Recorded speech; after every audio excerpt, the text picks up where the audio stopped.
Good evening.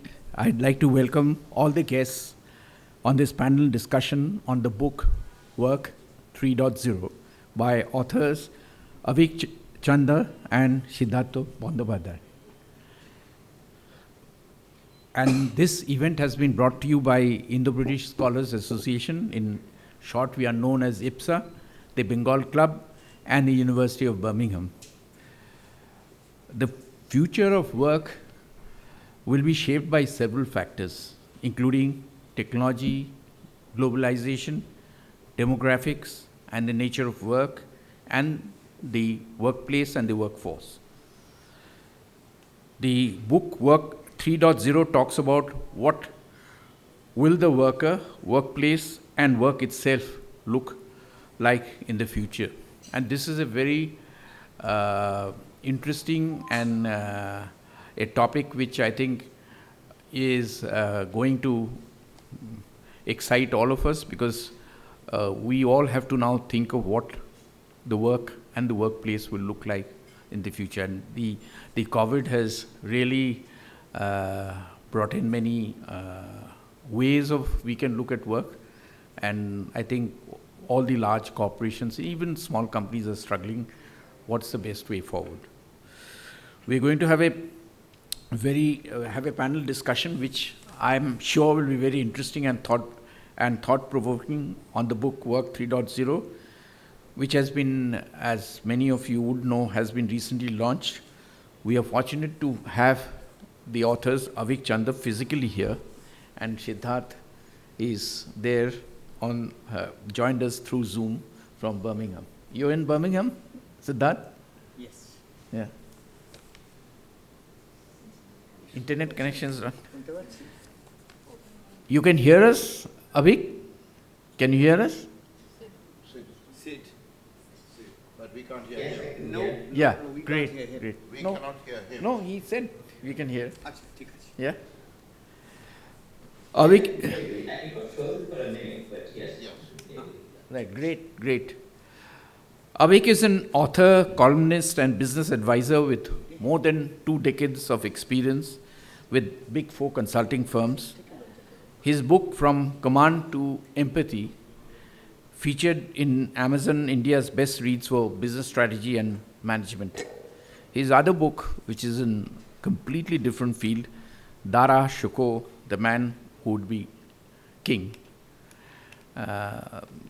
It's a very interesting book, reached the #1 spot in the national non-fiction bestseller list in Amazon. Siddhartha Mukhopadhyay, whom you are seeing on the screen, is professor of economics at the University. Sorry. My mistake, and this mistake is because we had an event on Friday where we had a same Siddhartha Mukhopadhyay. The Siddhartha Mukherjee or some other No, Siddhartha? he's a very well-known wildlife photographer, internationally well-known. So he was one of the judges in that. No, Sid has nothing to do with No, wildlife. I know, He's I just know. wild. No, I know. Sorry, Siddhartha, sorry. Siddhartha Mukhopadhyay Bandyopadhyay is a professor of economics at the University of Birmingham, where he leads the multidisciplinary Center for Crime, Justice, and Policing. He has published in leading international journals in economics, politics, law, and medicine. In this panel, to act as a moderator, we have Dr. Sandip Chatterjee, renowned neurologist, keen debater, and he is the member of the General Committee and chairman of the Library Subcommittee of the Bengal Club. He's just finished his operation. He's on the way. We're waiting for him.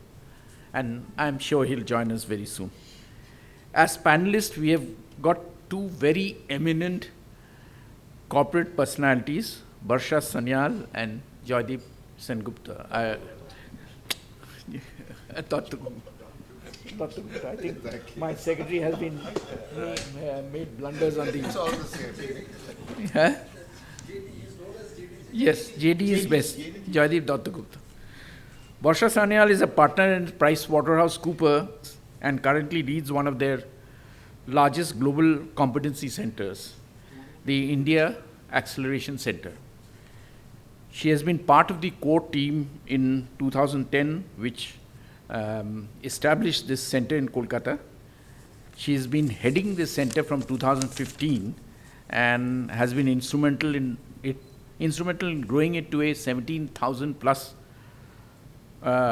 working professional centers, having centers in Kolkata, Bangalore, and Hyderabad, providing services to member firms across the globe. Joydeep Gupta is a partner in Deloitte, Touche, Tohmatsu, India LLP. He is a board member of the Deloitte Asia Pacific, also a board member of Deloitte South Asia, and is the regional managing partner for the Eastern region for Deloitte South Asia. He has 35 years of experience in management and technology consulting. As guest of honor, we are honored to have Dr. Devanjan Chakraborty, who is Director of British Council East and Northeast. We are also privileged to have Dipankar there on the Zoom, or Dipankar, are you on the Zoom? He was. We are also privileged to have Dipankar Chakraborty, Regional Director, South Asia and Middle East of the University of Birmingham, who is also, and University of Birmingham is also one of the partners for this event. He's supposedly on the Zoom, but I think we don't have him on the link just now. We look forward to a very interesting and intellectually stimulating panel discussion. I'd like to now invite Dr. Devanjan Chakraborty, our guest of honor, to address the August gathering.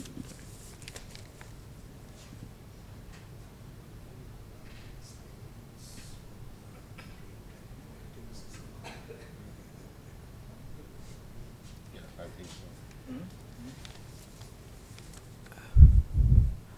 I think Devanjan reminded me of a very important thing, that we recently had this tragic train accident in Balasore, where over 260 persons died and over 1,000 have been injured. So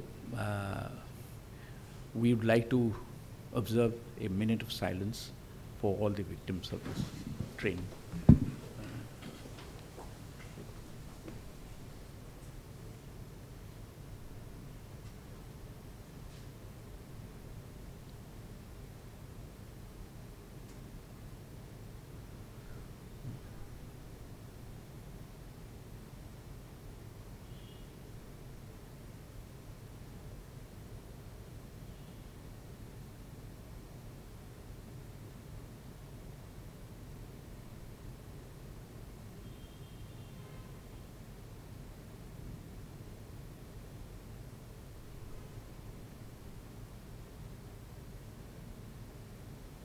Okay, Devanjan.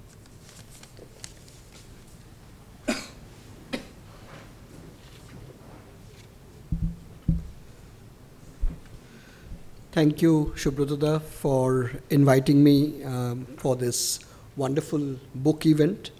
A very big thanks to you and your team in IBSA for putting this together, and also to University of Birmingham and the Bengal Club. I know Dipankar very well. I hope he has joined us on Zoom by now. It's a very pertinent topic, the book, and I look forward to reading the book very soon. The issue of work is something that is, I think, affects us all, livelihoods, and also just a quick sort of bridging into why we observe the minute silence. I mean, a vast majority of people who died were actually going to work. Someone who works in my household, she has lost a very near and dear relative. There were a large number of young men were going out to work to Chennai from Kolkata in that mainland. This is the complex world of work that we inhabit. Currently, the British Council is working very closely with Government of India on the G20 agenda on various tracks, the Sherpa tracks primarily. one of which is culture. And even in culture, one of the prime focus for Government of India is creating a creative economy roadmap and a policy for India. And I was just thinking of a book on this wider topic of work which came out a few years back it's called The Wealth of Humans by Ryan Avent. And this again portrays a complex picture of the world of work and linking it to the world of education. And I hope that today's discussion will tease out some of those complexities. We know from our own research on the creative economy front that a festival like, say, Durga Puja generates nearly $4.5 billion of the total outlay for that economy is that much for a 10-day festival. And we know from another piece of work that on the creative economy front, it's the second largest employer in India after agriculture. And much of it is in the informal sector, which poses very complex challenges for policymakers and in sort of discussions, academic discussions such as these, where we try to map out and figure out for ourselves what the world of work looks like now and for future generations. And I think I really look forward to this conversation and to the book. And many congratulations to Avik, who I've known for a very, very long time.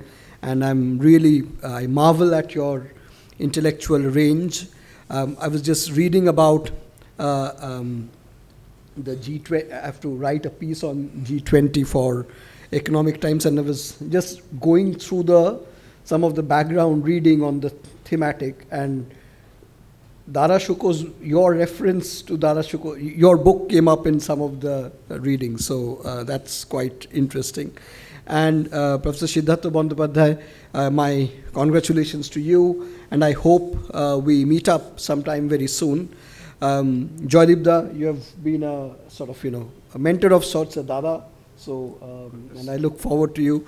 Barsha, we continue our conversations on various things that are of great interest, and I hope that beyond just this book event, we would like to take this conversation forward with the authors, with Birmingham University, with IBSA, and look at how we can also commission and partner on research that yields more data on the world of work as we know it and what's coming towards us. Thank you very much.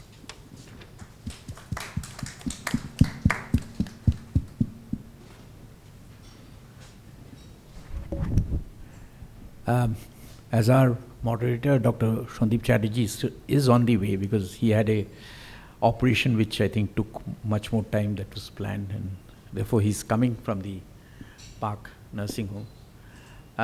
Meanwhile, I'd like to kick this off by requesting Joydeep to start the session, and when Sandip comes, he will take over. So Joydeep. Thank you, Shubhrotada, and a very warm welcome from all of us to the authors who have taken time off from their very busy schedules, particularly at this time, to join us. I'm hoping that I will have a very short tenure as the moderator, okay? And anything I may say may be expunged as soon as Dr. Chatterjee enters the room. So with that poetic license, if I may start by first sharing with you a little bit about the book, because I've had the privilege of reading the book. Okay? I must say that this is an extremely well-researched book, okay, which has gone into several domains of knowledge and expertise, from technology, management, behavioral science, psychology, okay, philosophy, it's a very holistic view of the future and what the future holds. And the research also includes eminent futurologists of the past and what they had predicted and what played out and what hasn't played out. So I believe that this is a very solid piece of work, which is it's like a reference book, in fact. This should stay with all of us as a reference book, and from time to time we'll want to read certain sections as the next decade or 2 decades play out. Okay? I'll just take 2 minutes and walk you through what the topics are that the book contains. Okay? They start off by charting the future of work. So where are we going to see the demand in the future, which might be very different from where we had seen the demand in the past. Okay? Not everyone is going to be a part of the shape of employers. The organizations employing companies will change. Okay? So we might see a lot of gig workers, people who are temporary workers. So that shape will change. So they've gone into that.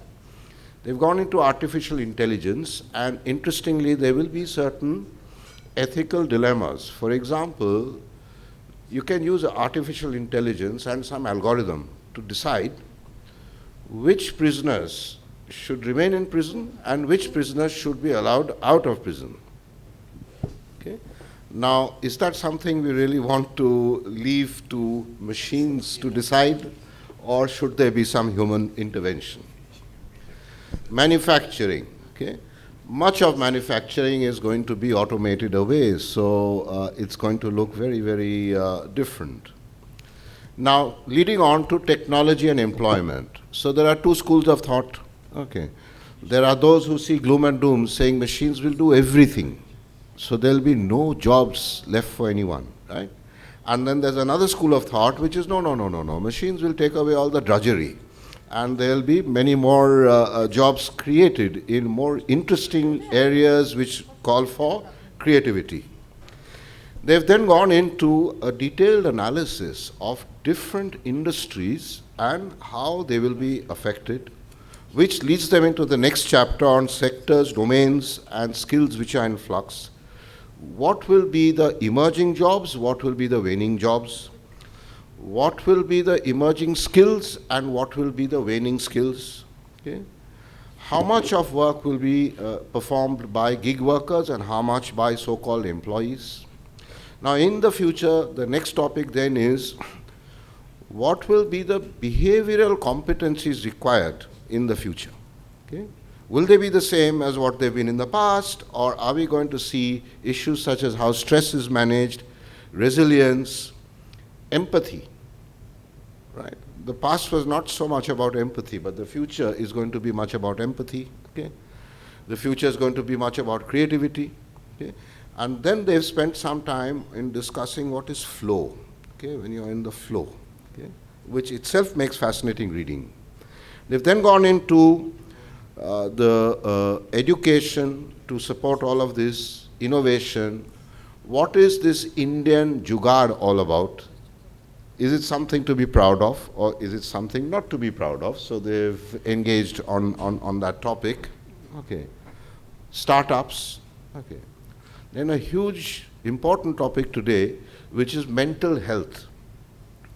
And a lot of mental health issues have arisen as a result of the pandemic and work from home. So they've gone into those subjects because we cannot rule out such issues in the future. They've gone into, has COVID been the great leveler, or has inequality or inequities multiplied as a result of COVID? And then they've gone into emergent technologies and probable futures, metaverse. Okay? So will we see some kind of merger of the physical world, the virtual world, and all of that, and what impact will that have on the concept of the office? Okay? Blockchain, cryptocurrencies, ethics and integrity, the social sector, okay, work from anywhere, diversity, equity, and inclusion. So, as I said up front, this book is very solidly researched, and there are it's a very holistic view of the future, and it will serve as a very good reference point for all of us. This is my view. Now, I must apologize to the authors, because you might not like this summary that I provided, okay? It may not be a fair representation of what there is in the book, right? And I'd also like to apologize to Dr. Sandip Chatterjee for having usurped him. But I did make a comment up front that everything I said will be expunged the moment Dr. Chatterjee enters the room. So over to Dr. Chatterjee. Not quite, it's the other way around. Good evening, sorry, my apologies. We're not allowed to wear wristwatches when we do brain surgery, and I'm afraid I overran the time. You know, it seems only a few days ago that we were all going about our business in the usual way, moving around from one city to another, making holes in the ozone layer, having physical meetings.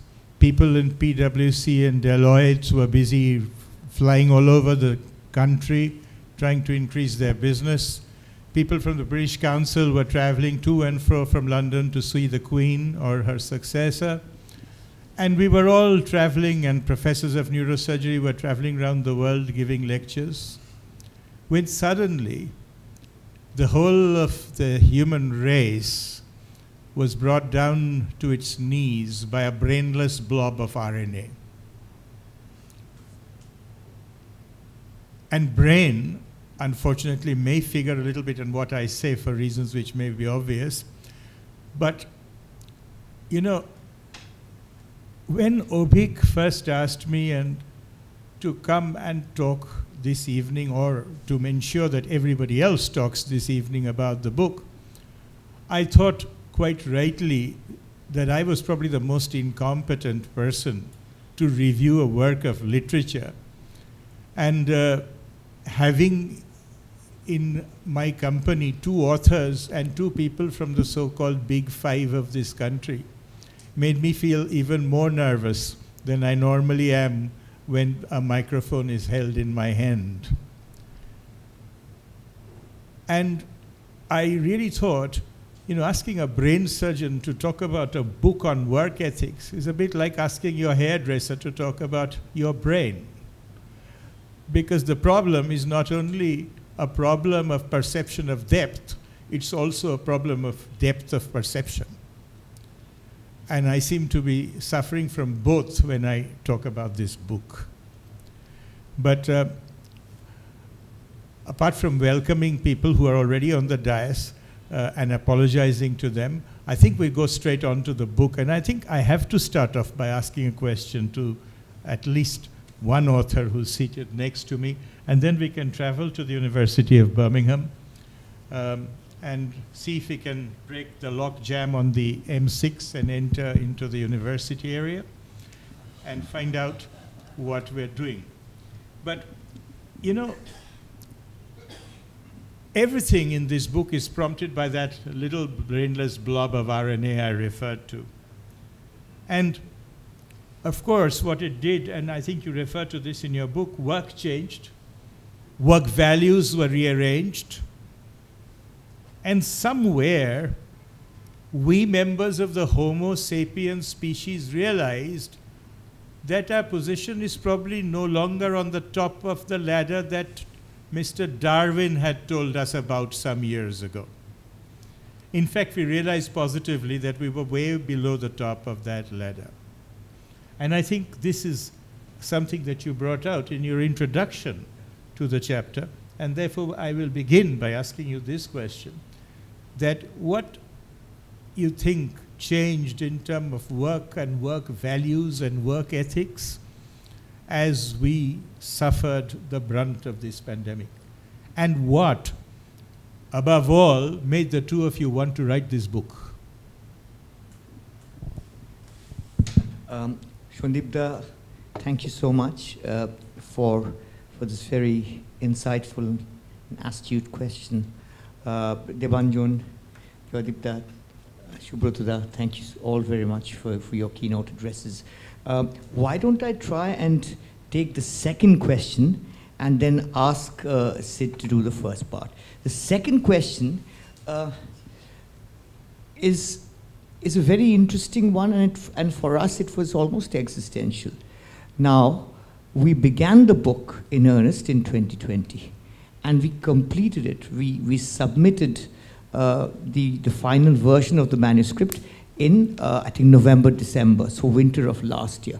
So the entire work of the research and drafting and editing and redrafting was done during the pandemic. I mean, I can give you fancy, intellectual, arty sounding answers, but that would be just rubbish.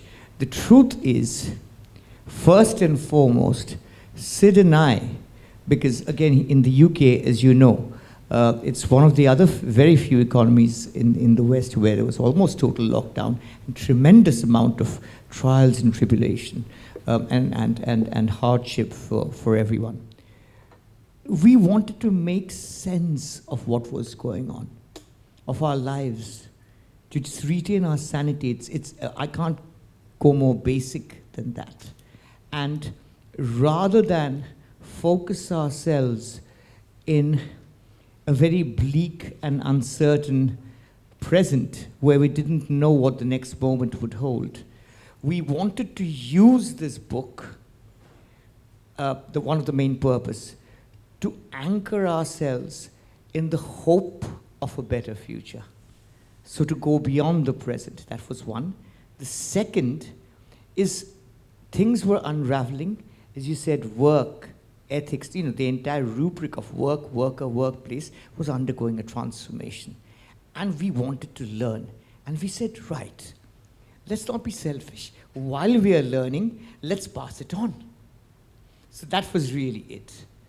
The motivation or the rationale for the book. But in terms of the first part, what were the key changes and disruptions and calibrations? I think maybe Sid might want to. Yeah.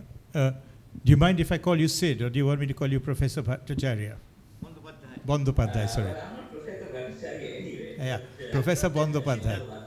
but Sid is fine. Okay. Well, trust a management consultant to leave the difficult part of the question to me. Typical.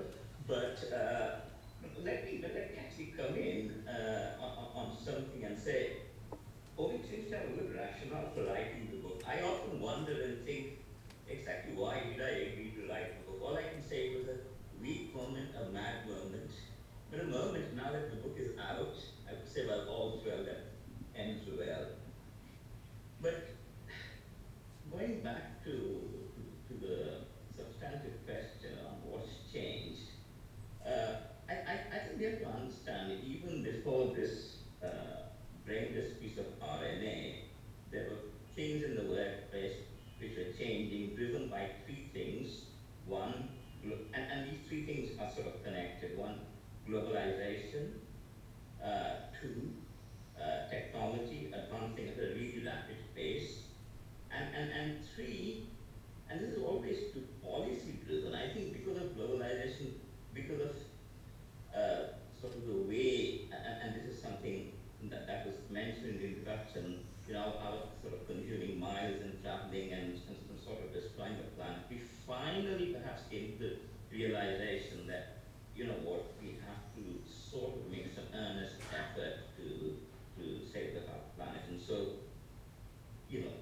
policies to achieve net zero and various other things came into place, which would also affect the composition of work and work policies. So what COVID really did was take these three things which were accelerating and causing changes in the worker and workplace and created a huge disruption, which, tragic as it was, also made us realize the limits of what we could achieve. I mean, it was always possible for me to join you 5,001 miles, I just checked, from Kolkata. But the point is that wasn't normal, even though we could. The sort of hybrid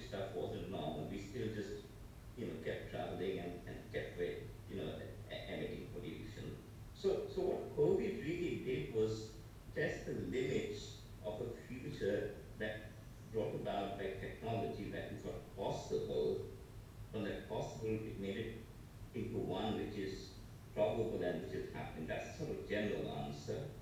But at the same time, what also changed is, well, being social animals and being kind of cooped up in forced lockdown, it brought to the forefront the hidden pandemic of mental health, which some people call the bane of modern life. I'm not a philosopher enough to say whether or not it's the bane of modern life, but certainly complexity plays a role, and brought this sort of hidden pandemic to the fore. So if there's a silver lining to all the disruption, it's that people are starting to take mental health seriously. I think I'm going to keep this brief. I mean, Avik, you may want to interject. The one other thing I just want to sort of end was that it's also brought to the fore, and this is again because of technology and the disruption, we realize there are two types of people who are doing really well with AI and technology and robotics, whose skills complement that, versus those who are not doing well, the displaced. And therefore, and this is hypothesis, is leading to even more growing inequality unless, as we sort of say in our book, the education sector, the government and NGOs step in to create a more human-centric workplace. I'm glad you mentioned that, because Zoom was a word I always thought aeroplanes made when they took off until the pandemic started.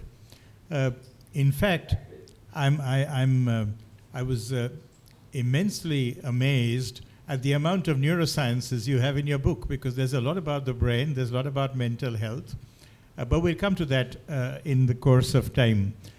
The question that I actually had to ask you, and Avik, who graciously passed it across the English Channel, was what do you think was the most fundamental change in work patterns that emerged? Because you talk about this right in the introduction, about a change in work pattern and work ethics.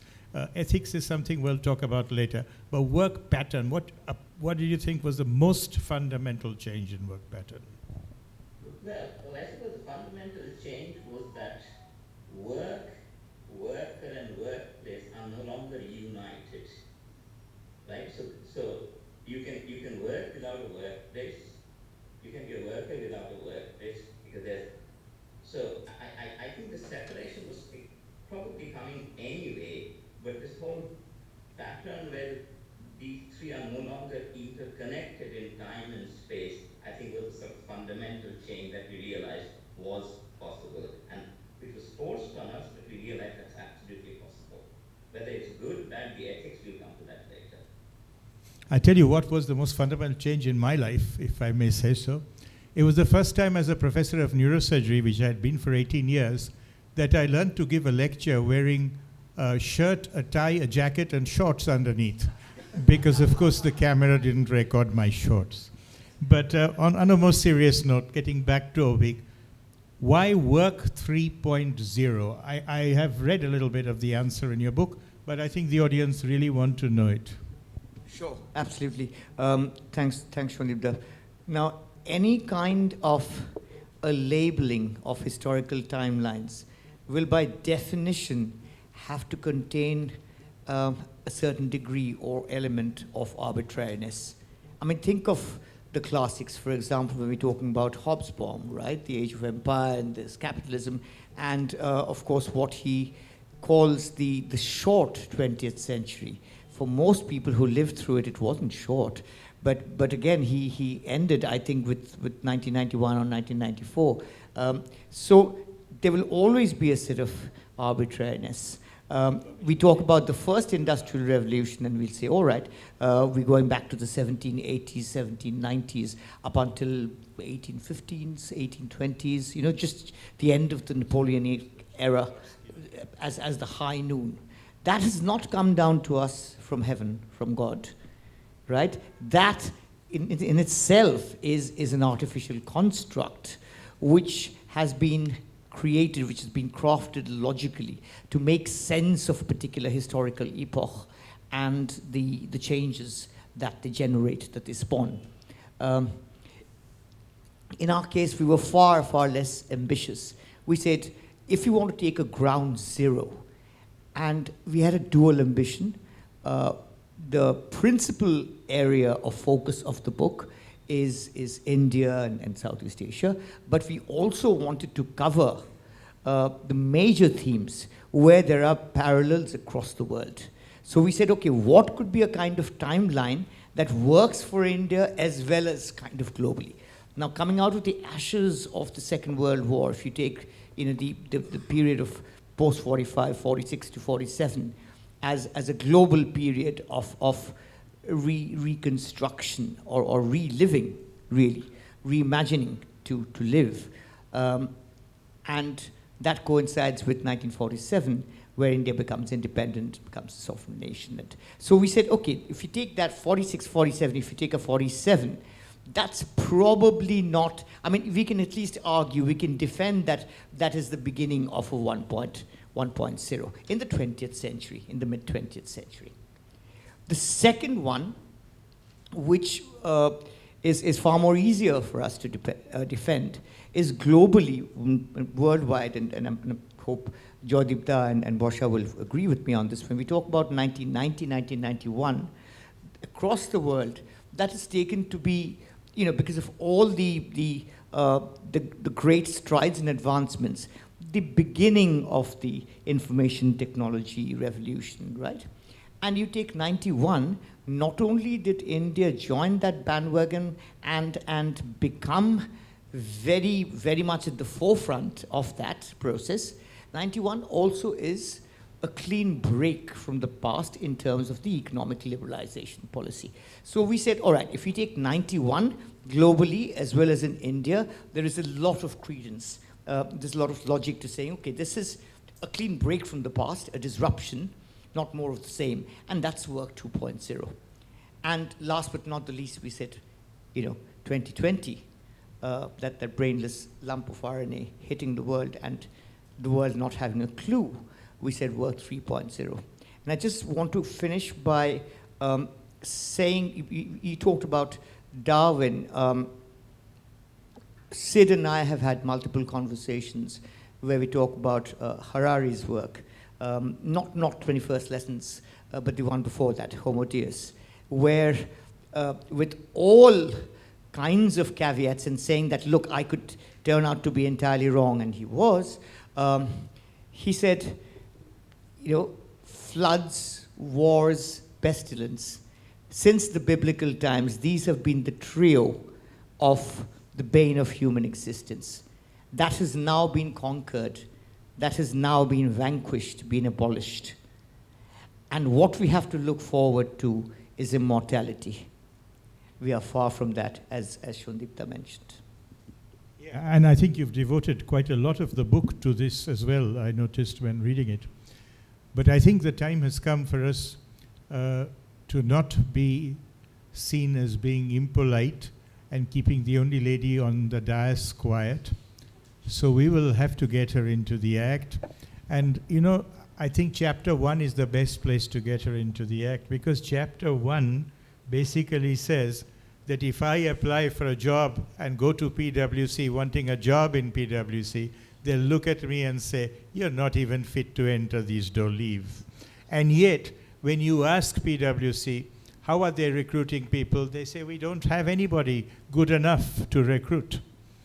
So this is something that is alluded to very well in chapter 1, where you talk about the skill gap and mention that the skill gap in India hovers above 50%. But you make a prediction which is quite frightening, and I hope it doesn't apply to medicine, because you say it will rise to 75 to 80%. So let's get Barsha into the act. And what do you think about the skill gap that they talk about in chapter 1? No, thank you, Sandip, and thank you, everyone. It's absolute pleasure to be here with Avik and Sid. So if I step back for a moment, Sandip, about skills, right? So, and I'll go BC, and I keep saying BC as in not before Christ, or it's about before COVID, right? So that's the new terminology that I use for BC. Now, if I think about the skills of our workers that we used to see before COVID, even there was a lot of times there was a gap. We wanted something, we might not have got that exactly. Number one. Number two, people were constantly trying to upskill themselves. Without that, they were becoming irrelevant. If it was on a scale of 1 to 10, if it was like 3 or 4 in those days, post-COVID, post-pandemic, currently and in the future, I would say it's gone up to more than 5, more than 6, about how we have to upskill ourselves and how irrelevant we will become in due course if we don't. Now, I'll give you an example about skill gap and what I have seen. I've been a lifer at PwC, and whatever I have learned myself in all these years, I see that constantly there is, we have an affinity to continue with our comfort zones, right? We don't want to change. We are always fearful of the unknown. So even if I take a simple skill, and I'll talk about how we could upskill ourselves, and in those days, if somebody had the skill of, in those days we had typists who used to, typists pool, who used to do all our typing for us, and we never did it ourselves. We used to write that down on a piece of paper and hand it over to them. It was their skill. Typing was their skill. But when the computers came in, there was absolute huge amount of noise that, oh my God, so I don't have that skill, how do I survive, right? But once they learned those skills, once they upskilled themselves, they were able to thrive, and not just thrive really well. So I just wanted to kind of talk about the skill gap. It is not that it was never there. It was always there, but it's just that now it's going to a very different level. If I think about the current workforce, and I'm taking the kids, the younger generation, whether we call them millennials, Gen Z, whatever, they have that affinity to learn more technology-based skills, which probably somebody with 10, 20 years back, 2 decades back, they had a tougher time, right? So right now, people who are there, the future workforce, they are already geared up to pick up higher skills, pick up better skills, and eager to upskill themselves. What they need is the support from the organizations, support from the establishment. I think that is where the skill gap kind of talks about, Chandipta. Yeah, I think as a race, we also needed to upscale ourselves, because in the last decade, before the pandemic, we spent a total of $80 million on research on viruses, and we spent $200 billion on research on arms, because we were so convinced that we would have to fight weapons of destruction, and we never thought we would have to fight viruses of destruction. So, that everything had to be upscaled, even as a race. But I've been intrigued by one statement that you make, and maybe Sid, I get you in this, and I quote from your book, because you say, by 2050, cyberspace and the physical world will merge. And I thought of that, and I wondered whether you would like to dwell a little on it for our own cardiac status. It's always a problem when somebody quotes you to you and they ask you to explain that. So thanks for putting me on the spot. Okay, let me just start qualifying the statement. I think, first of all, we've already seen a merging of the physical and the cyber in many things, right? I mean, this is partly that. It might not look it, but we are all talking in the same seminar to the same audience. So I think rather than suggesting that, it's going to merge and as in there will be no distinction between the two, I think it is possible that by 2050, and I'm sure Avik, who might remember the book better than me, might be able to suggest what made us pick this bold date for this bold statement. I think there is a merging, right, of the physical and the cyber, whether it's in the metaverse, whether it's in our virtual offices, whether it's in robotics, and obviously I feel hesitant to comment on surgery, but I think it's not far in the future when you'll be able to sit in your drawing room, some people are doing that already possibly, and direct your AI robot to perform surgery. Or maybe when we are not needed at all, because AI does it all. You don't need neurosurgeons anymore. I would suggest that actually that future, if it ever happens, is far off, which now gives me on safer ground. I'll just tell you this story recently. There was a lawyer had to plead forgiveness of the court because he filed a pleading to the court using AI because his partner was off sick, so he had to take that short notice. And then in their opponent research, they couldn't find any of the cases. Because it didn't exist. So I think, and I think it's good news for us, not just surgeons, but in general, we humans are not yet totally obsolete. It's great that AI is helping us, robotics is helping us, but I think it's still far off when we don't. And we don't need anybody, if that ever happens, whether it's doctors or surgeons or economics professors, maybe we can all have our 7-day rest week and have a good life. You want to comment on this? Yes. Merging of the cyberspace and... Yes. I'll have to check up the exact reference, but the 2050 clearly would have been one of the studies. It could be a Gartner or McKinsey or maybe one of the big four. But let's detract from just that date and talk about the fact of it, the merging. The merging is a clear reality and it's happening. And it can work for the benefit of humanity, for example. It can also make things efficient. For example, a lot of us during the pandemic doing 3, 4, 14, whatever, calls have, and probably we're still suffering from it, digital fatigue or Zoom fatigue and so on and so forth. Now, in that kind of a scenario, let's say you still have to operate because of matters of expediency or economics in a hybrid or work from anywhere or remote or online environment. And instead of just having endless Zoom calls when we're looking at each other, you have little digital avatars which are making presentations, which are performing actions, which simulate true-to-life actions and activities, and it just makes that same meeting, exactly with the same content and the same key messages and takeaways, a little bit more enlivening, a little bit more engaging. So that's one part of it.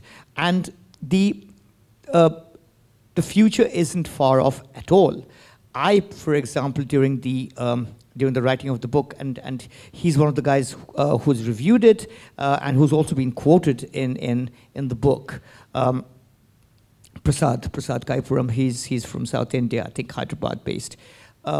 During the pandemic, he set up the first metaverse in India, and it was widely covered in the BBC and Harvard Business Review, etc., etc. So that is not a theoretical reality, which is in the West in some stratosphere. It's happening here. That's right here and now. In terms of when you talk about the ethics, I'm sure Sandip, Barsha, Joydeep will have more to say about the ethics of AI, and particularly the kind of disruptions and scandals we've been seeing, and also that specific case that Sid alluded to.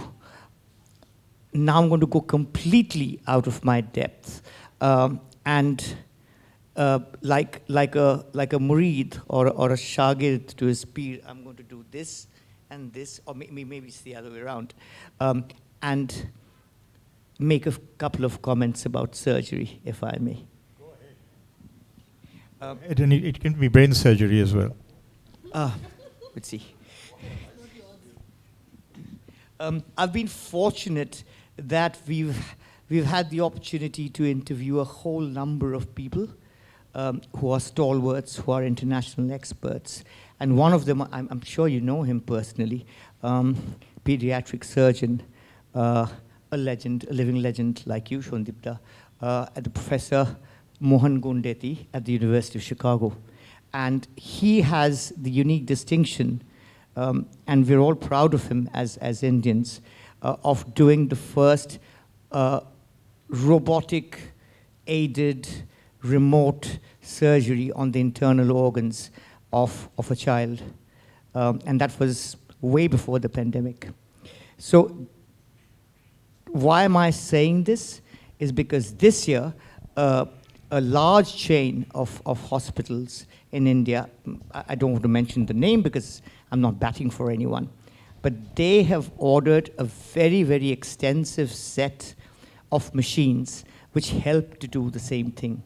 And Professor Gundeti said, look, I'm going to go to Dhaka, and I'm going to do this, et cetera, but those guys are basically flying me in to travel from city to city, train, tutor the younger, the junior surgeons to be able to use that instrument where this merges, right? And it becomes more risk-free, more error-free, more efficient, and, you know, bless the machines or whatever it is it does. Maybe somebody cracks a coconut and you're on. So things like this, Shondipta, would definitely work for the betterment of humanity, because Professor Gundeti said, short of cloning myself, what am I going to do? How am I going to pass on this knowledge? But if there are institutes, medical institutes, research facilities and AIMS, and the big retail hospitals which have the funds, if they have these machines, mass scale, I can do what I was able to do back in 2015, just on my own merit. I won't comment on AI and robotic surgery because it would not be fair, but I just tell you, just to tell you what is the update on robotic surgery in the world today. There are two areas of the human body that are considered places we operate on. One is called predictable areas.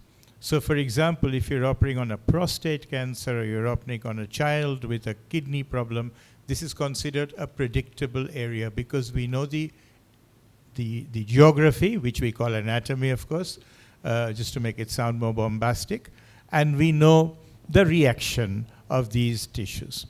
But unfortunately, the area in which, for example, I just spent the last few hours operating, which is the human brain, the unpredictability factor is 1 in 3. That means every 3 patients you will have a reaction and an anatomy which is not what you have seen before. Forget about what's written in the book.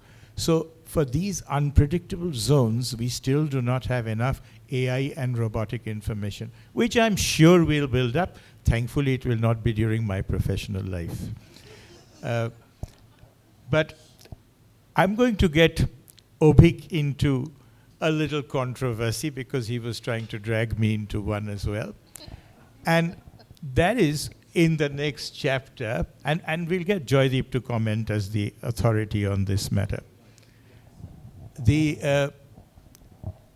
talks about the aging population and healthcare. Obviously, where there was healthcare and neuromedicine and brain and psychological issues, I read those chapters a little bit more carefully than the rest. And you talk about aging population and healthcare, and you say in your book that eventually what will happen is that we have to devote more and more resources, because somewhere you say we will all live till 100, God forbid. And even more. Yes. Imagine they won't need to appoint a Joydeep successor till the next century.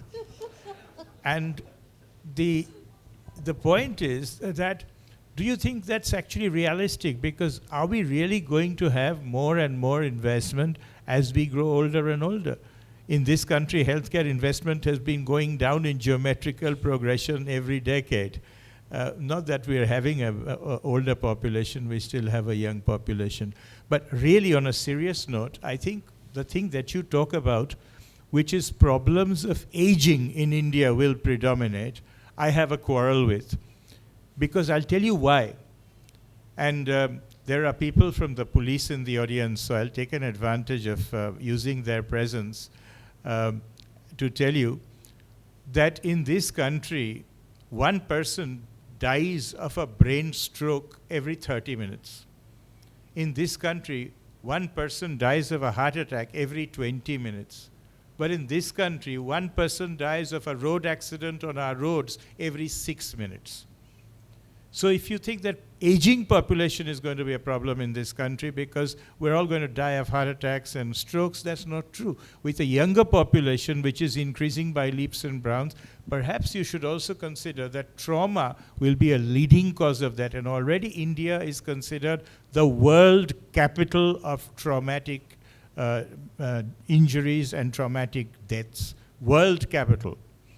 So, this is something you didn't allude to in that chapter, but I just thought it may be something you might think about. Great question. Thanks for that, Joydeep. To begin with, I don't think, and we can try and go through the actual sentence, but I don't think that we said the aging population and a slow aging and lonely dying in a very sociological, philosophical, Norbert Elias kind of way is the principal problem.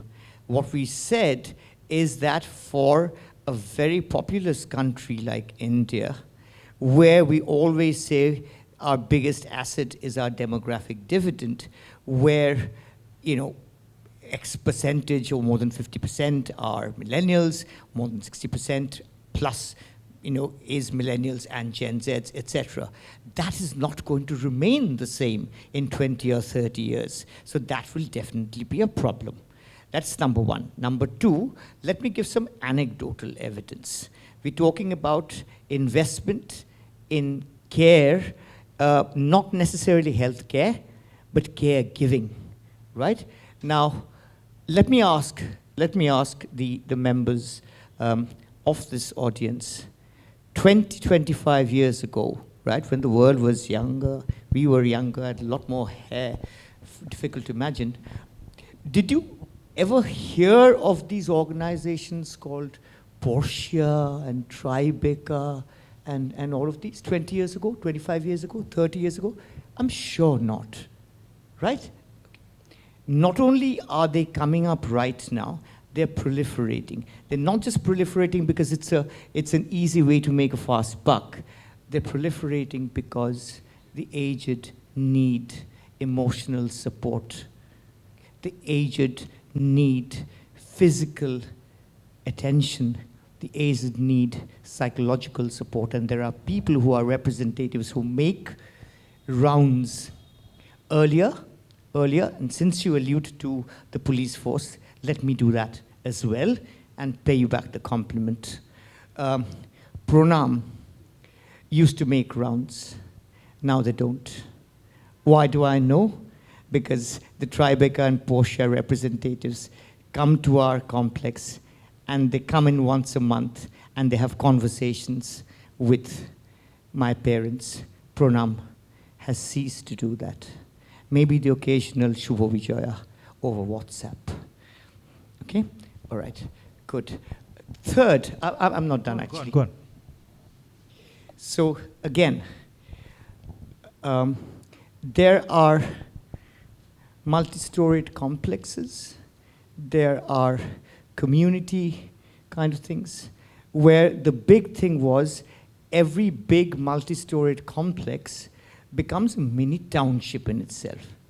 Think of what we had earlier in South City or in Urbana, right?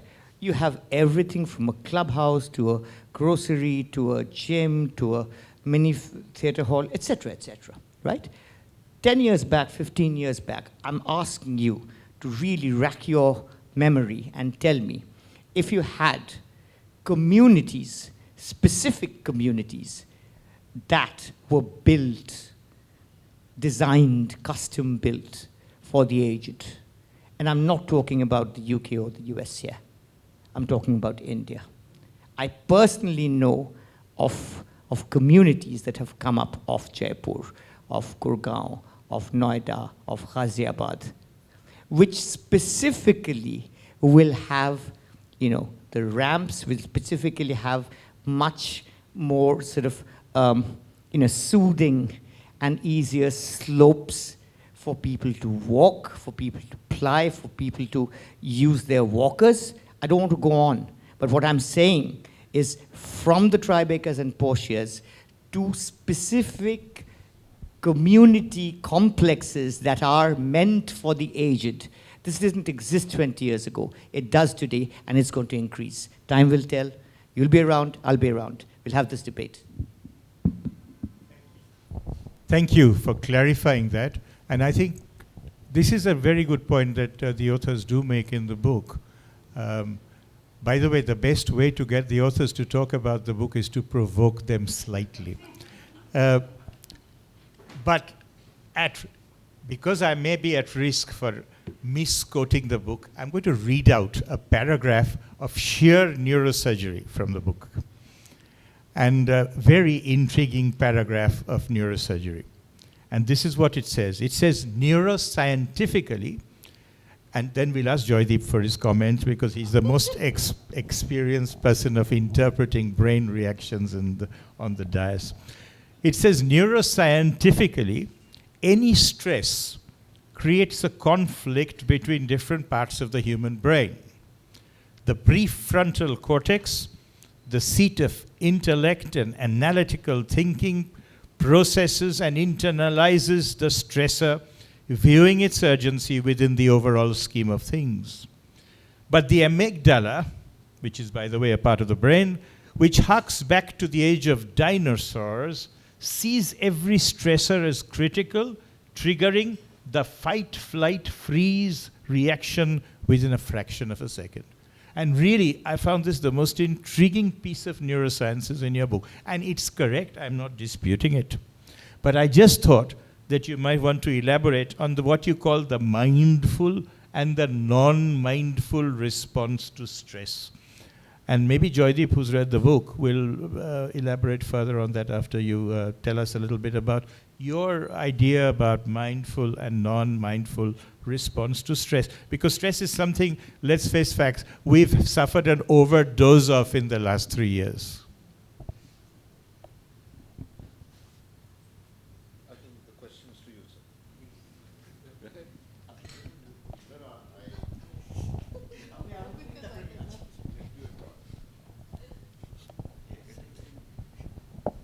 You can talk about stress in your workplace. Yeah, I wasn't born yesterday, so I'm not going to engage with you on a discussion on neuroscience. Right? I'd rather leave that to Avik to get into that. But I do know a thing or two, have experienced stress myself and seen my colleagues experiencing stress. And over my years of experience, what I've found is that stress is possibly something that does not bring out the best performance in people. Okay? And I'll talk not only about my professional experience working for Deloitte, but also what I've seen from the world of sport. Okay? Now, when an athlete is stressed, their muscles get stressed, and that inhibits a free flow, which is better performance. Same thing at the workplace. If people are very worried, very stressed, they can't really focus on what they're supposed to do. But there is something called positive stress and something called negative stress. Everything that we are talking about is negative stress. What is positive stress? Positive stress is perhaps a little dose of adrenaline, which causes you to be more focused and a little more, motivated to perform very well. So I think what we've been seeing at our workplace is that there is an attempt to bring in the people from the right scientific fields to help us to do away with the negative stress and try and promote a culture of positive stress, which is bringing out the best performance. This is what we've been seeing. I think This is one of the most beautiful points you make in this chapter. That's why I'm asking you to elaborate on it. Joydeep, to be honest, we, neither Sid nor I would have the temerity to envisage or imagine something like this. What we were doing here is summarizing a number of principal books. One is of course mindfulness. Within mindfulness, again, we are talking about the more meditation-based or MBSR, John Kabat-Zinn and his associates at MIT. Particularly one of his earlier books called The Full Catastrophe. Ominous sounding name, but great book. The other book that we have quoted is Counterclockwise, and just the handbook of mindfulness, which approaches mindfulness from a non-meditative standpoint, which is Professor Ellen Langer at Harvard. And the third that we have used, so basically it's a paraphrase of 3 or 4 different seminal books. The third one is when we are talking about the work of the positive psychologists, where Joydeep talked about that positive kind of stress, and that propels me to do more, which is really the state of flow, and then to be able to sustain myself in the flow, right? So Mihai Csikszentmihalyi. And also Professor Martin Seligman, Abundance is one, but his more recent book, Flourish. All of them approach this same thing from multiple perspectives. And what we tried to do, rather ambitiously, is in the span of a page and a half, to be able to summarize that into something that hopefully made sense. Yeah, it made beautiful neuroscientific sense. That's why I particularly enjoyed reading that paragraph. But Sid, do you want to comment on this, mindful stress and non-mindful stress? Well, I think you've already said what there needs to be said. The only thing I would say is that given the kind of stress that people have been going through over the last 2 to 3 years, I think this is a really important time to highlight what stress can do. But yeah, beyond that, I'm not a neuroscientist, so I'm not going to comment any further. Moderator, I'll have a little change of plan. This is going in a very interesting way, and I think very thought-provoking. But what we have is Dipankar Chakraborty, who is the region director of the University of Birmingham. He was to give the vote of thanks. Okay. He's in Chennai, so he'll join on the Zoom. So let him give the vote of thanks, and then we continue. Okay. Or we can stop and he can give the vote of thanks. Very, very interesting discussion that is going on. So what I'll do is, I'll get the vote of thanks done. Where is... Yes. Yeah, we will give, sir, we'll give you a chance to ask questions There'll be soon. Q&A. No. This is vote of thanks, then Q&A will be there. I think Sandip will ensure, Dr. Sandip Chatterjee, that There'll be plenty of opportunity to ask questions. So where is Dipankar? I'm online. Yeah, okay. So over to you, Dipankar. He's the, as I mentioned to you, Regional Director, South Asia and the Middle East for University of Birmingham. He's one of the event supporters. So he'll give the vote of thanks. And he's, catching a flight in Chennai. So just before the flight, he's giving the vote of thanks. Well, probably I'll start the thanks with an apology, as I'm not able to join in person. I'm from Calcutta, so I very much look forward to joining this event from being from my city. But work brings me to Chennai, and I'm not sure if you've heard, but a couple of weeks ago we announced that we're launching a joint master's degree with IIT Madras. And that has been announced, and I had to rush in because there were some admission formalities which is we are finalizing and sorting out before we launch the program in a couple of weeks' time. So big thanks. I think probably to start with is IBSA and Bengal Club, who made this event possible. Again, extending very strong thanks to the moderator, Dr. Sandip Chatterjee. There are many faces which are familiar in the audience, Dipanjan, a lot of members from IBSA, so special thanks to all of you, to the panelists, to the co-authors, Avik, Siddhartha, Sid, or whom we know as, whom we famously refer to him as. Now, he is a fellow colleague at the University of Birmingham, and not sure if many of you know that probably University of Birmingham was the first university in the UK to incorporate a faculty of commerce. So it's probably the oldest business school in the UK. And two other panelists, Joydeep and Barsha. And then finally, to the wonderful audience who have made the evening so very special and so very engaging. I'm really sorry that I need to leave now because I have a flight to catch, but I'm sure the conversations will flow. And we talked about a lot regarding artificial intelligence, stress. Probably I'm having one now because I hope I can make the flight at time. But AI probably will lead us to some solutions which we can't figure out now.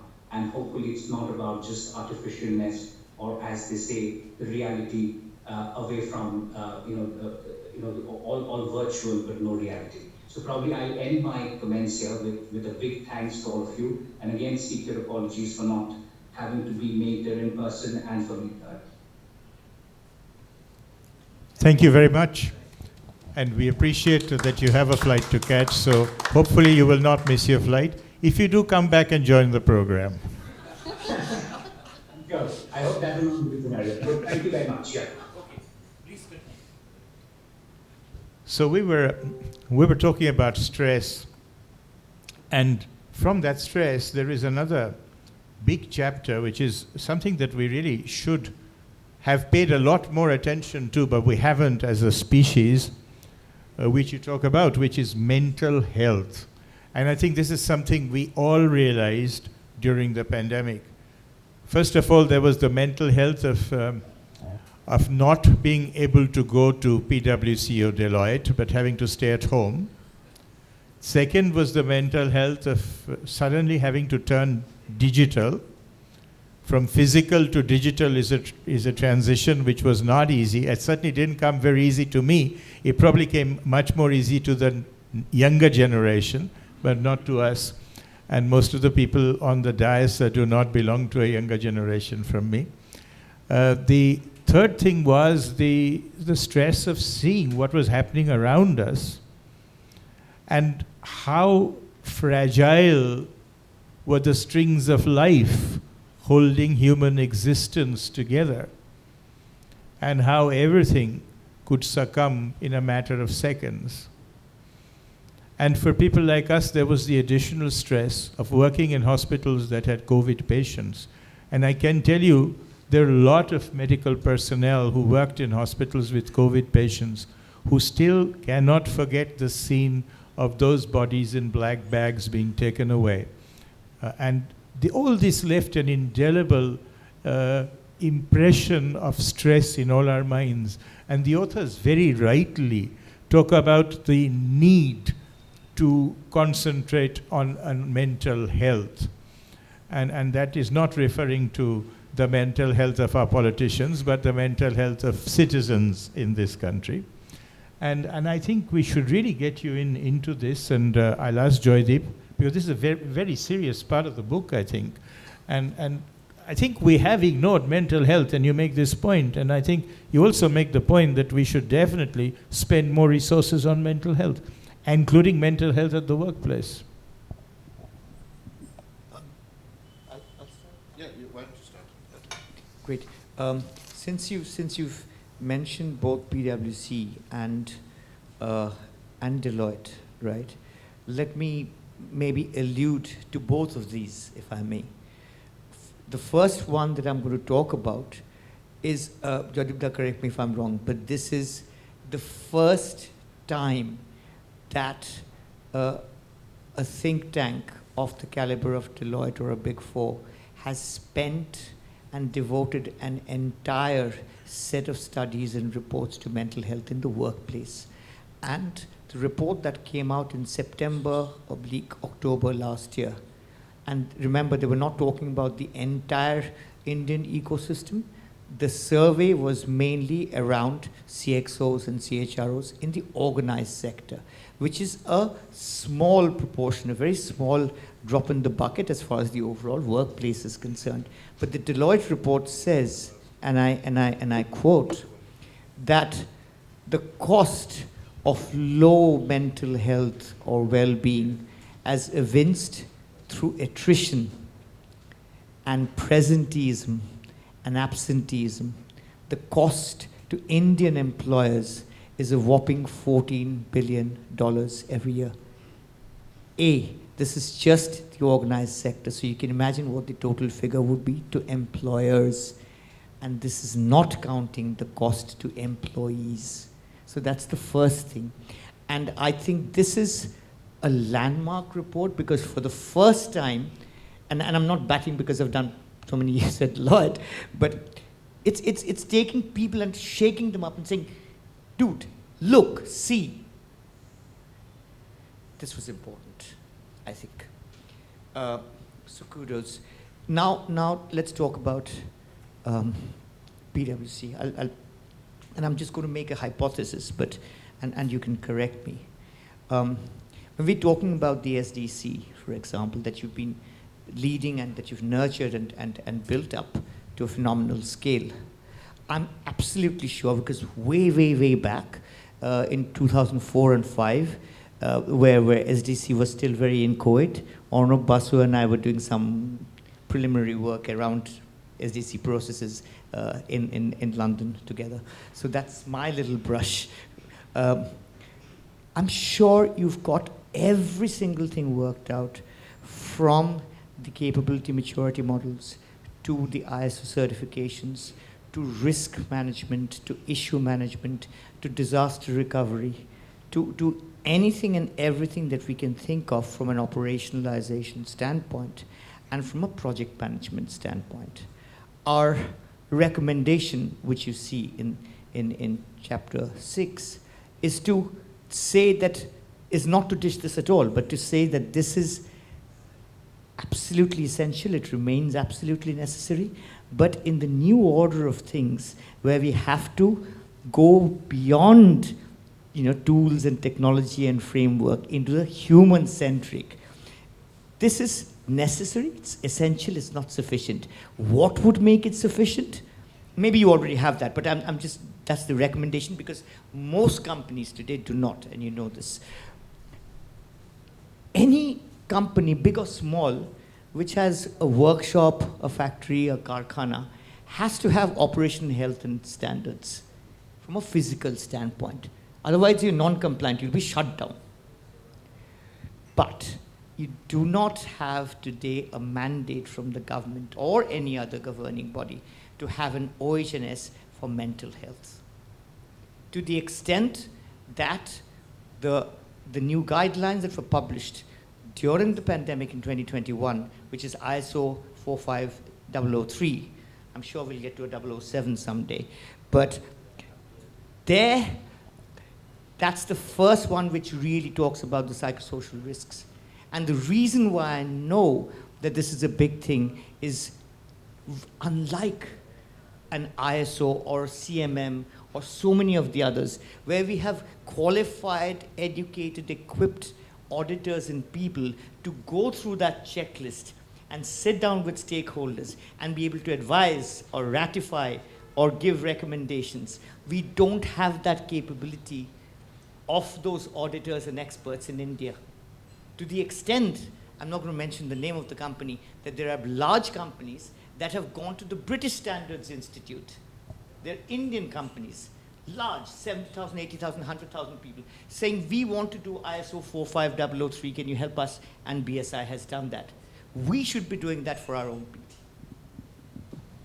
It's interesting, while hearing Avik speak, I was seeing a gentleman in the second row that Avik might recognize, who years ago portrayed the problems of mental health at workplace in a Satyajit Ray film, and brought out beautifully the mental trauma of a man in a workplace. But I won't mention his name. because I don't want Avik to think I'm taking the limelight away from him. And we'll go on to the next. May I just comment go on, please. On this point? Not on Borun Chanda, but you can comment on this. No, yeah. On the original question that you asked me on this, okay, which is that the pandemic brought out awareness on this issue of mental health in our workplace, okay?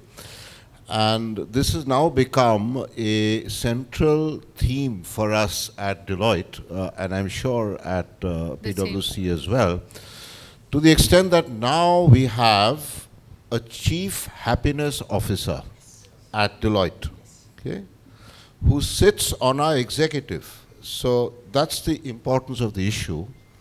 Not just within Deloitte is it a focus area, but this is one of our key CSR initiatives globally, including in India, on mental health in India, for example. Okay, so I think this issue has now it came to light because of the pandemic. It was always there, but I think it became a lot worse during the pandemic. But the good news is that now we are doing something about it as a society, as well as in the corporate construct. And Joydeep, I can't help but make a comment on this, that you're absolutely right, whether it's Deloitte, whether it's PwC, we are all very much focused. And the pandemic has, I know the pandemic has not really helped us in any way, but I still say that it helped us in a very weird way, that the stigma about asking for help when you are going through some sort of a mental kind of a difficulty, that stigma has gone away. And I would think that long back and pre-pandemic, again, BC, before COVID, people, even if they did face situations where they felt they need to raise their hand and ask for help just because of mental situation or condition, I don't think people really felt confident or were courageous enough to even ask for that. So in one way, now what I'm seeing around me, whether the younger generation or even the people in my workplace, if people go through these kind of a situation, they absolutely ask for help and the organization helps them. But I think the more important part is that it's okay to go to someone, seek help, see a medical practitioner, and just get better in your mental health, just like you might have ailments in your other parts of the body. So that, I think, is a good thing that has shifted. And Avik, that's very nicely captured in your book. What about digitalization? Do you think digitalization is something that you people have, as Avik refers to in his book, digitalization revolution has affected people like you as well? Digitalization, whatever we call it, that has come into our houses, into our homes. My 91-year-old mom uses WhatsApp, and so that's digital. And she was not able to give a smiley face, an emoji, and she said in Bengali, "Ami hashi mukta keno dite parchi na," which means, why can't I give the smiley, right? So I would say that digitization is touching each and every one of us, and there is no way we can move away from it. And the examples are like multiple all around us. We think that we need to upskill ourselves. We don't know, unconsciously we are upskilling ourselves in so many ways. The very fact that Sid is there in Birmingham and joining us, the very fact that we are talking about metaverse in this kind of a forum, I would think that digitization has really come a long way. And Sid, just to get you in, do you think digitalization has made work easier or harder for all of us on this planet? Considering that the motto of your university is, through hard work, great things can be achieved. Always, but let me answer like an economist. We are always fond of saying, on the one hand, this is why I think a US president once said, can you find me a one-armed economist? You know, tired of hearing them saying on the one hand. But to be serious, the answer is digitalization for many is actually a big stressor. And I don't just mean Barsha's 91-year-old mother, or for that matter, my mother, who I think is in the audience. You're referring to me, I think. They're not used to it. You know, having to do everything from file your taxes online to online banking, this can be a huge stressor. But even apart from that, I think digitalization is a stressor because it can sometimes rob us of the sort of physical and human company that makes us a person and sort of, you know, brings sort of meaning to our existence. But at the same time, you know, because of digitalization, there are so many things that we can do in terms of mental health by people seeking help remotely. I mean, I work in the criminal justice system, and during COVID, as you know, violence within the home went up, which is a great mental health stressor. But then we were able to come up with digital solutions where there were apps available on the phone where people could remotely seek help, given that they were stuck in the same house as the perpetrator, which I'm not saying is perfect, but which meant quite some way towards helping it. So, like everything, digitalization can be stressful, but if it's used well, it can be a real boon for mental health for people wanting to seek help anonymously and remotely in the strange world that we live in. Fantastic. I think we should end this discussion with a reference to the Almighty. And you know, I used to say that we became so digitally savvy that even the Almighty wasn't spared from digitalization, because I'm told when my patients who had COVID went down on their knees and prayed to the Almighty and said, can you please save us? Sometimes the Almighty would appear and ask as JPEG or PDF.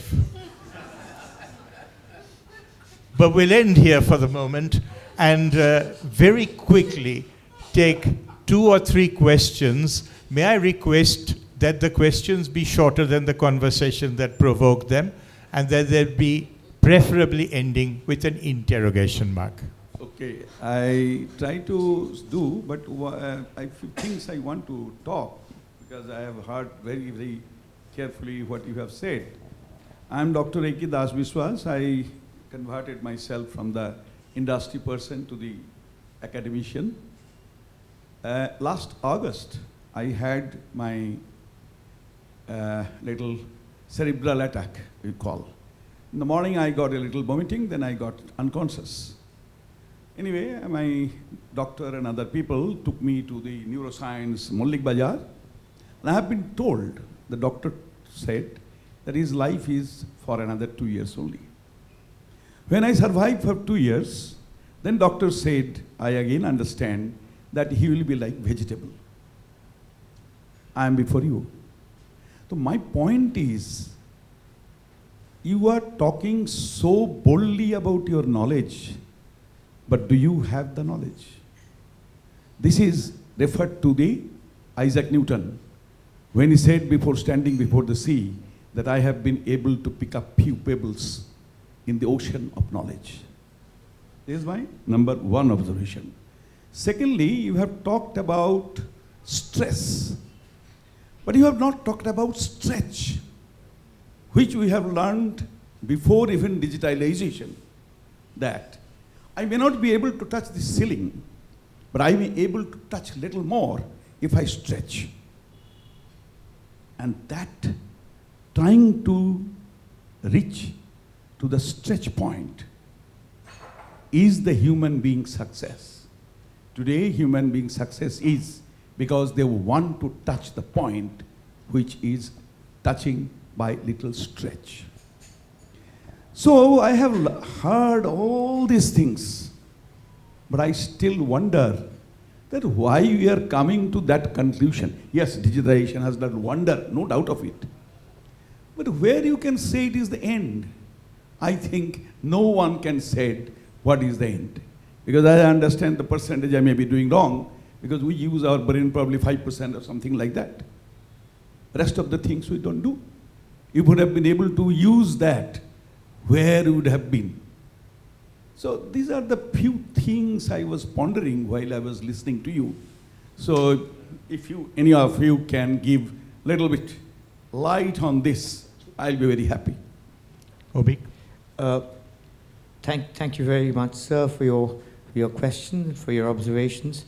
The first one is way beyond my remit, so definitely I'd like Joydeep, and of course, as the academic Sid, to answer the first part of the question. The second one is a very easy answer. Reaching just that little bit more, just that little bit more, just that little bit more. Joydeep has alluded to this twice already during this discussion. I have alluded to it once, and I'll repeat. It's the art or the science of flow, which has been the life work of Mihai Csikszentmihalyi. I would urge you to read the relevant sections in chapter 6, where hopefully you'll get the answer. I think the answer to your comment about Isaac Newton on the seashore is actually made long before me by somebody called Albert Einstein, who reacted by saying that the more I know, the less I realize how little I do know. So, none of us really know very much at all. And I think we have to look at the world from a position of some amount of modesty. Yes, Debanjan has a question. I had two very short questions, one specifically for Barsha, but I do not want to put you on the spot because of your gender.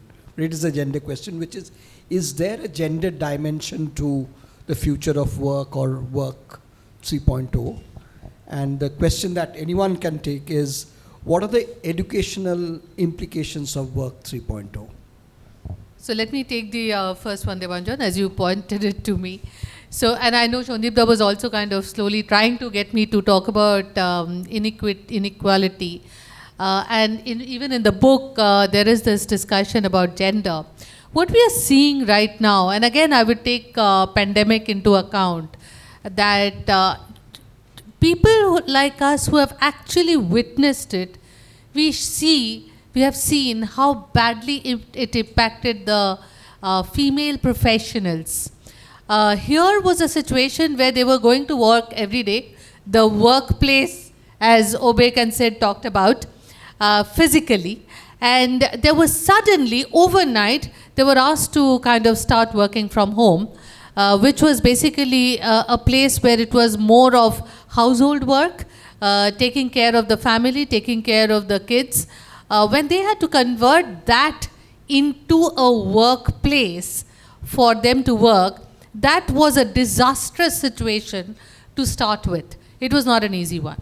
So if I look at it, that, where we were with regard to gender diversity before the pandemic, and where we suddenly, the gender diversity, the scores, the ratio suddenly fell down because many of the people were not able to carry on as effectively as they would have when they were in office, right? Now, taking it to the future, I think all of us are consciously driving that hugely. We are trying to give a lot of freebies to the women so that they are able to kind of carry on their career and are able to contribute. I think what is the core part of diversity, I would think, is that it brings in different kind of mindset, different perspectives. So a woman, and I'll just give you an example, is that what we've seen in our organization and our teams, women are the mother hen kind of tendency who keep the team together. It's the one who cares, one who has a lot of empathy. So going forward, I think it is very important that we consciously be very conscious about getting that gender diversity into the play, particularly having more females.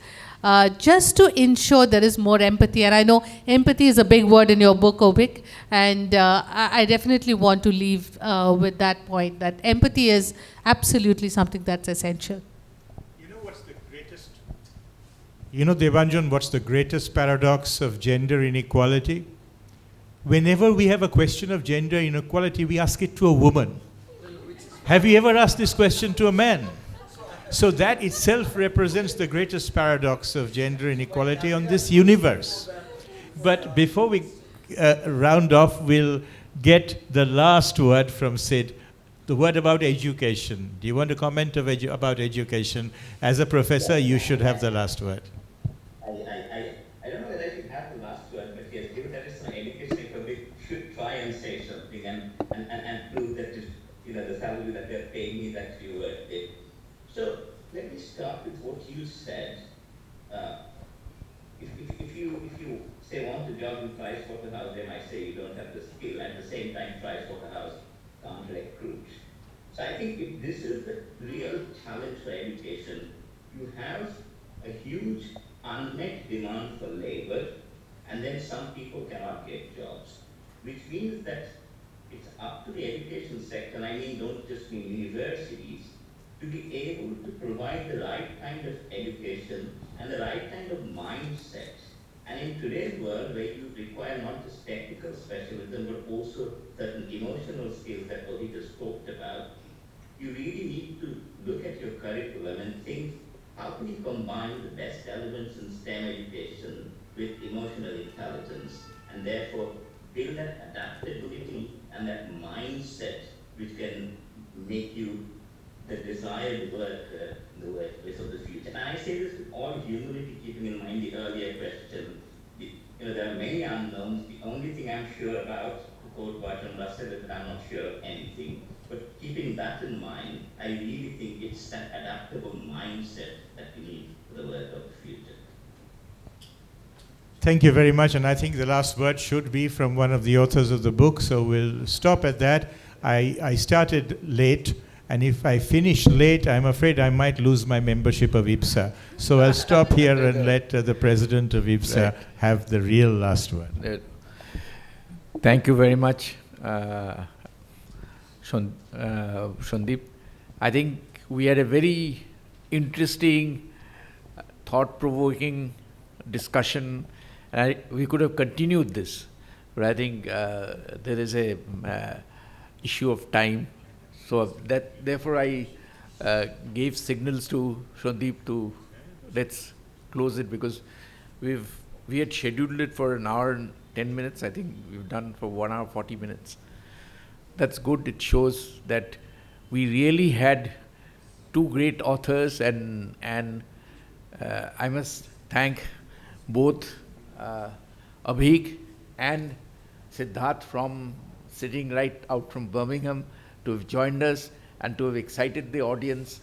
And really it's, with Sandip there, you can always be sure that he will make the panel discussion interesting, exciting, provoking also. He knows how to provoke in a very interesting manner.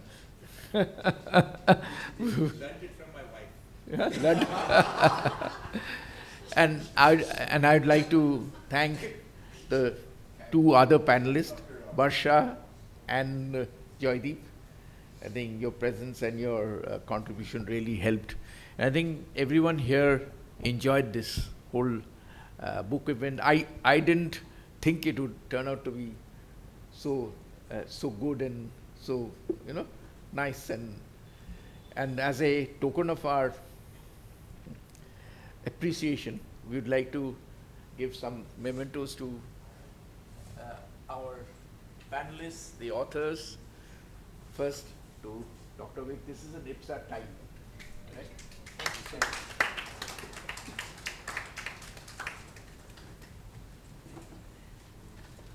To our moderator, since you already have a tie, this is a pocket kerchief, right?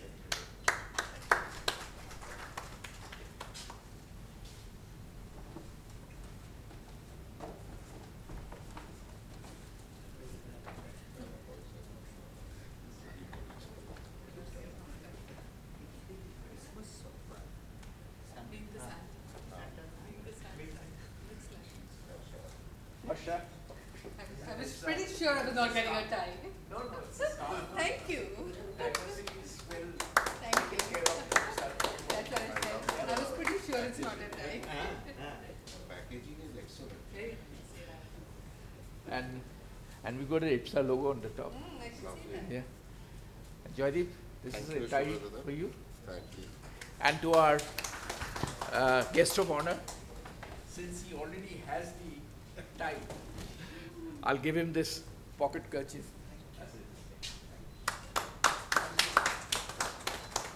Right. Thank you very much. Missed out. Dipankar missed out. No, Deepak, but I think But he has an IPSA tie. no, Sure. no. So I'll give it to you. Are you traveling to UK very soon? No. But Dipankar is going to be coming to Yes, Kolkata. coming. Yeah. So Deepankar will carry both the ties, his and Siddhartha. For Siddhartha. Yeah. So thank you, ladies and gentlemen, for being here with us for this very exciting panel discussion. And so thank you again and good night to you.